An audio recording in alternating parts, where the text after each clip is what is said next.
আপনারা যারা ভাবছেন কেভার বানানো খুব কঠিন একটি কাজ, সেটা কিন্তু একদমই নয়। আজকে আমি আপনাদেরকে পারফেক্ট গেভার বানানো থেকে শুরু করে গেভারের চাটনি ও সাথেই রাবড়ির পারফেক্ট রেসিপি এই ভিডিওতে বানিয়ে দেখাবো। আশা করছি আপনাদেরকে এই রাজস্থানী গেভারের রেসিপি খুবই ভালো লাগবে। আর আপনারা দেখছেন স্পাইসি কুকিং। গেভার বানানোর জন্য আমি এখানে প্রায় 25 গ্রাম মতন ঘি ভালোভাবে একটু গলিয়ে নিচ্ছি।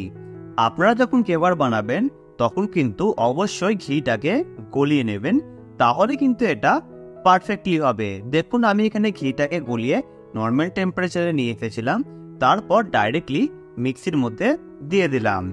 এরপরই আমি দিয়ে দিচ্ছি দুটো মতন আইসের কিউব। এই আইসের কিউবটা আপনাদেরকে অবশ্যই ব্যবহার করতে হবে। তারপর মিক্সিটা চালিয়ে দেখুন আমি আপনাদেরকে দেখাচ্ছি, ঠিক এইরকম কিন্তু আপনাদেরকে ফরম্যাটে নিয়ে আসতে হবে। দেখুন ঘিটা কত সুন্দর একটা ক্রিমি কিন্তু টেক্সচারে চলে এসেছে। এই ক্রিমি টেক্সচার না আসলে কিন্তু কোনোদিনই পারফেক্টলি হবে না। এরপর আমি এখানে কিছুটা পরিমাণে ময়দা ইউজ করব। প্রথমে আমি এখানে 2 চামচ মতন ময়দা দিয়ে দিচ্ছি, তারপর মিক্সিটাকে আমি আবারও ঘুরিয়ে নিচ্ছি। ঠিক এইরকমভাবে আপনারা কিন্তু প্রত্যেকটা স্টেপ ফলো করবেন। দেখুন আমাদের কিন্তু এখানে ঘি ও ময়দা পারফেক্টলি মিশে গেছে। তারপর আমি আবারও 2 চামচ কিন্তু ময়দা দিয়ে দিলাম, তারপর আবারও আমি মিক্সিটাকে চালিয়ে নিচ্ছি। আপনারা কিন্তু প্রত্যেকটা স্টেপ পরপর ফলো করবেন, তাহলে কিন্তু এটা পারফেক্টলি হবে। দেখুন আমাদের কিন্তু এখানে ঘি ও ময়দার সাথে পারফেক্টলি মিশে গেছে। এরপর দিয়ে দিচ্ছি 1 চামচ মতন বেসন আর ঠান্ডা জল। আপনারা কিন্তু এখানে জলটা আস্তে আস্তে ইউজ করবেন, কারণ বেশি পাতলা হয়ে গেলে এটা কিন্তু পারফেক্টলি হবে না, আর বেশি গাঢ় হলে এটা কিন্তু পারফেক্টলি হবে না। ঠিক দেখুন আপনারা এইরকম কিন্তু ব্যাটারটা বানিয়ে নেবেন। আপনারা দেখে বুঝতেই পাচ্ছেন যে না গাঢ় হয়েছে না পাতলা হয়েছে। এরপর এই ব্যাটারটাকে আমি ফ্রিজে রেখে দিলাম ঠান্ডা হওয়ার জন্য। এটা কিন্তু যদি গরম হয়ে যায় তাহলে কিন্তু পারফেক্টলি হবে না। তারপর আমরা রাবড়ি বানাবো, সেই জন্য এখানে একটা কড়াই বসিয়ে দিলাম গরম করার জন্য। এই কড়াইটা একটু গরম হয়ে গেলে আমি দিয়ে দিচ্ছি পরিমাণে 2 লিটার মতন দুধ। আমি এখানে 2 লিটার মতন দুধ ইউজ করেছি। আপনারা কিন্তু অবশ্যই চেষ্টা করবেন একটু বেশি দুধ দিয়ে রাবড়িটা তৈরি করার, তাহলে কিন্তু জিনিসটা খুব সুন্দর হবে আর পারফেক্টলি হবে। তারপর আমি ভালোভাবে এই দুধটাকে ফুল স্টিমে নাড়াচাড়া করে নিচ্ছি। আর আপনারা কিন্তু অবশ্যই যখন রাবড়ি বানাবেন দুধটা ফুল স্টিমে দিয়ে নাড়াচাড়া করার চেষ্টা করবেন। লো স্টিমে দিলে কিন্তু অনেকটাই সময় লেগে যায়। তারপর দেখুন আমি এখানে প্রায় 10 মিনিট মতন ফুল স্টিমে নাড়াচাড়া করে নিয়েছি। আপনারা দেখে বুঝতেই পাচ্ছেন যে দুধের লেন্থটা কতটা কমে এসেছে। এরপর এই দুধের মধ্যে কিছুটা পরিমাণে চিনি দিয়ে দিলাম মিষ্টির জন্য। আপনারা এখানে একটু চিনি বেশিও ইউজ করতে পারেন। তারপর আমি ভালোভাবে নাড়াচাড়া করে নিচ্ছি। ঠিক 45 মিনিট কিন্তু টোটাল আপনাদেরকে ফুল স্টিমে নাড়াচাড়া করে নিতে হবে, তাহলে দেখুন আমাদের কিন্তু এখানে রাবড়ি তৈরি হয়ে যাবে। দেখুন আপনারা কিন্তু এখানে দেখে বুঝতে পাচ্ছেন যে আমাদের এখানে রাবড়ি কিন্তু তৈরি হয়ে গেছে। এরপর গ্যাসের স্টিমটা বন্ধ করে ঠান্ডা করে নিলে আপনাদের কিন্তু এখানে পারফেক্ট রাবড়ি তৈরি হয়ে যাবে। এরপর আমরা চাটনি বানাবো, সেই জন্য এখানে প্যান বসিয়ে দিলাম গরম করার জন্য।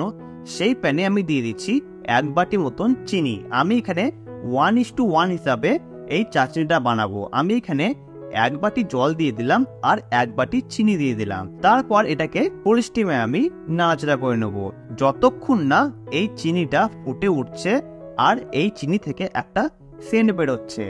দেখুন আমি কিন্তু এখানে ফুল স্টিমে ভালোভাবে কিন্তু নাড়াচাড়া করে নিচ্ছি। দেখুন আমাদের কিন্তু এখানে চিনিটা ও জলটা ফুটে এসেছে। এরপর এটাকে ঠান্ডা করে নিলে কিন্তু আপনাদের এখানে গেভারের চাটনি কিন্তু তৈরি হয়ে যাবে। এরপর আমরা গেভার বানাবো, সেই জন্য একটা বড় কড়াইয়ে আমি এখানে সাদা তেল দিয়ে দিলাম। আপনারা কিন্তু এখানে যদি ইচ্ছে হয় তাহলে ঘি দিয়েও তৈরি করে নিতে পারেন। আমি এখানে কিছুটা পরিমাণে সাদা তেল দেওয়ার পর দিয়ে দিচ্ছি কিছুটা পরিমাণে ঘি। এই ঘিটা দিলে কিন্তু গেভারের মধ্যে খুব সুন্দর একটা ফ্লেভার আসবে। তারপর দেখুন ঠিক এইরকম কিন্তু আমি একটা পাত্র নিয়ে নিয়েছি। আপনারা যখন বানাবেন তখন ঠিক এইরকম একটা পাত্র নিয়ে বানাবার চেষ্টা করবেন। দেখুন আমি পাত্রটা এমনভাবে দিয়েছি যাতে তেলে পুরোপুরি ডুবে না যায় আর তেল থেকে যেন একটু বেরিয়ে থাকে ঠিক এইরকমভাবে। তারপর আমি এই ব্যাটারটাকে ফ্রিজ থেকে বার করে একটা ঠান্ডা পাত্রের মধ্যে রেখে ঠিক দেখুন এইরকমভাবে আপনারা ইউজ করবেন, তলে যেন একটু ঠান্ডা জল থাকে, তাহলে কিন্তু এটা পারফেক্টলি হবে। তারপর আমি আস্তে আস্তে এই ব্যাটারটা এই তেলের মধ্যে ছেড়ে দিচ্ছি। আপনারা যখন এই গেভারটা বানাবেন তখন একটা জিনিস ফলো করবেন, গ্যাসের স্টিমটা প্রথমে আপনারা ফুল রেখে করার চেষ্টা করবেন। তারপর যখন আস্তে আস্তে যখন ব্যাটারটা দেবেন তখন আস্তে আস্তে আপনারা স্টিমটা কমাবেন, তাহলে কিন্তু এটা আপনাদের পারফেক্টলি হবে। তাহলে গেভারটা পড়েও যাবে না আর পারফেক্টলি কিন্তু তৈরি হয়ে যাবে। তারপর গ্যাসের স্টিমটা একটু কমিয়ে আমি আস্তে আস্তে গেভারের যে ব্যাটারটা আছে সেটা কিন্তু কন্টিনিউ দিতে থাকছি। আপনারা যখন দেখবেন যে মিডিলে কোনো রকম জায়গা নেই তখন একটু কাঠি কিংবা কোনো কিছুর মাধ্যমে আস্তে আস্তে সরিয়ে দেবেন, যাতে আপনারা আবার গেভারের ব্যাটারটা দিতে পারেন। দেখুন আমি আস্তে আস্তে সরিয়ে নিয়েছি, তারপর আমি আবারও আস্তে আস্তে গেভারের ব্যাটারটা দিয়ে দিচ্ছি। যখন দেখবেন যে পারফেক্টলি এটার কালার চলে এসেছে তখন কিন্তু আপনারা বুঝতে পারবেন যে গেভারটা আপনাদের তৈরি হয়ে গেছে। দেখুন আমাদের এখানে কালারটা চলে এসছে। তারপর একটা চাকুর মাধ্যমে কিংবা কোনো কিছুর মাধ্যমে একটু ছাড়িয়ে নেবেন, তারপর তেল ঝরানোর জন্য রেখে দেবেন। এরপর আমি আপনাদেরকে আরও একটা বানিয়ে দেখাচ্ছি। আপনারা দেখুন, প্রথমে গ্যাসের স্টিমটা ফুল করে ঠিক আস্তে আস্তে আপনারা এই ব্যাটারটা দিয়ে দেবেন। দেখুন আমি কিন্তু এখানে আস্তে আস্তে এই ব্যাটারটা এই গোল পাত্রের মধ্যে দিয়ে দিচ্ছি। কত সুন্দর এটা কিন্তু হয়ে যাচ্ছে।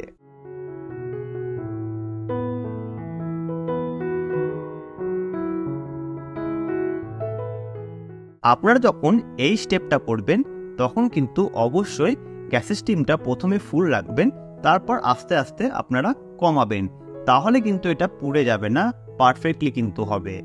দেখুন আমি এখানে প্রায় 20 থেকে 25 বারের মতন সেমভাবে ব্যাটারটা দিয়ে দিয়েছি। আমাদের কিন্তু এখানে গেভারটা তৈরি হয়ে গিয়েছে।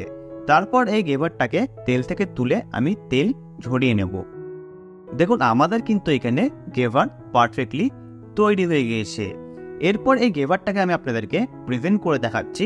আপনারা দেখুন, প্রথমেই আমি গেভার নিয়ে নিলাম, তারপর আগে থেকেই তৈরি করে রাখা যে গেভারের চাটনি ছিল সেটা কিন্তু আমি চামচের মাধ্যমে আস্তে আস্তে দিয়ে দিচ্ছি।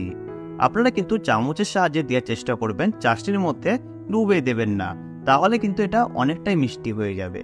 তারপর আমি আগে থেকেই তৈরি করে রাখা যে রাবড়িটা, সেই রাবড়িটাও এই গেভারের উপরে আস্তে আস্তে আমি দিয়ে দিচ্ছি।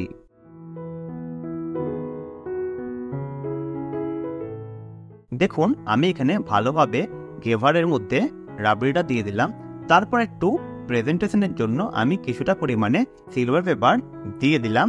এরপরই আমি এখানে কিছুটা পরিমাণে কাজু দিয়ে দেবো, কিন্তু আপনারা আপনাদের ইচ্ছা মতন এখানে ড্রাই ফ্রুটস ব্যবহার করতে পারেন। দেখুন আমি এখানে কিছুটা পরিমাণে কাজু দিয়ে দিলাম আর দিয়ে দিচ্ছি কিছুটা পরিমাণে গোলাপের পাপড়ি, তাহলে কিন্তু আমাদের গেভার তৈরি হয়ে যাবে। আমাদের এই গেভারের রেসিপি আপনাদেরকে কেমন লাগলো আপনারা কিন্তু অবশ্যই আমাদেরকে কমেন্ট করে জানাবেন। আর ভালো লাগলে চ্যানেলটি অবশ্যই সাবস্ক্রাইব করে পাশে থাকা বেল আইকনটি প্রেস করে দেবেন। আমাদের আরও নতুন নতুন ভিডিও এই চ্যানেলে আসতে চলেছে, আপনারা কিন্তু অবশ্যই ফলো করবেন।